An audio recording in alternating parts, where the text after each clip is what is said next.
Sir ഒരു skill trainer ആണോ അതോ ഒരു മോട്ടിവേഷണൽ സ്പീക്കറാണോ? ഞാനൊരു മോട്ടിവേഷൻ സ്പീക്കറല്ല, ഞാൻ ട്രെയിനറാണ്. Skill development, life skill development. I mean ഈ ട്രെയിനറും മോട്ടിവേറ്ററും തമ്മിലുള്ള വ്യത്യാസമാണ്. മോട്ടിവേറ്റർ ഇമോഷനെയും ഇൻസ്പിറേഷൻസിനെയും ബിൽഡ് ചെയ്യുന്ന ഒരാളാണ്.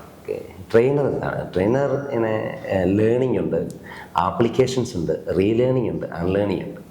ഞാൻ എന്നെ കൺസിഡർ ചെയ്യുന്ന ഒരു ട്രെയിനറായിട്ടാണ്. ഒരു സിസ്റ്റം ഉണ്ട്, ആ സിസ്റ്റത്തിനെ ലേൺ ചെയ്യാനും അത് അപ്ലൈ ചെയ്യാനും സഹായിക്കുന്ന ഒരാൾ. അപ്പം എന്നെ ഒരു മോട്ടിവേഷണൽ സ്പീക്കറായിട്ടല്ല ഞാൻ എന്നെ ബിമൽ കുമാർ എന്ന് വിളിക്കുന്നില്ല. സാറ് പ്രൊഫൈൽ നോക്കുന്ന സമയത്ത് ഏകദേശം ഒരു 12-13 വർഷത്തിലേറെയായി ഈ ഒരു മേഖലയിൽ. എങ്ങനെയാണ് ഇതാണ് എൻ്റെ ഒരു പാത എന്ന് തിരിച്ചറിഞ്ഞത്, അല്ലെങ്കിൽ എങ്ങനെയാണ് ഇതിലേക്ക് പ്രവേശിച്ചത്?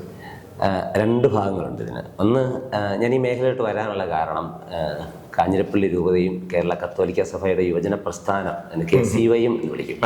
ഞാനതിൻ്റെ ഒരു യുവജന പ്രവർത്തകനായിരുന്നു. ഞാനതിൻ്റെ യുവദീപ്തി എന്ന് പറയുന്ന സംഘടനയുടെ ഒരു പ്രസിഡൻ്റായിരിക്കും. അറിയാമല്ലോ, നമുക്കിങ്ങനെ വേദികളിൽ പ്രസംഗിക്കണം. ഈ പ്രസംഗിക്കുമ്പം ആ കാലത്ത് പവർ പോയിന്റുകളൊക്കെ വെച്ച് പ്രസംഗങ്ങൾ പറയുക എന്നതൊക്കെ ഒരു അല്ലെങ്കിൽ ക്ലാസ്സുകൾ പോലെയൊക്കെ ഞാനടുത്ത് ഈ മൂവി ക്ലിപ്സൊക്കെ വെച്ചിട്ടുള്ള ചെറിയ ചെറിയ പരീക്ഷണങ്ങൾ കണ്ടത് വളരെ ഇൻട്രസ്റ്റിംഗ് ആയിട്ട് പോയി. അങ്ങനെ ഇരിക്കെ ഞാൻ 1-2 സെമിനാറുകൾ കണ്ടു. ഇത് ഭയങ്കര എക്സൈറ്റ്മെൻ്റ് ഒക്കെ തോന്നി.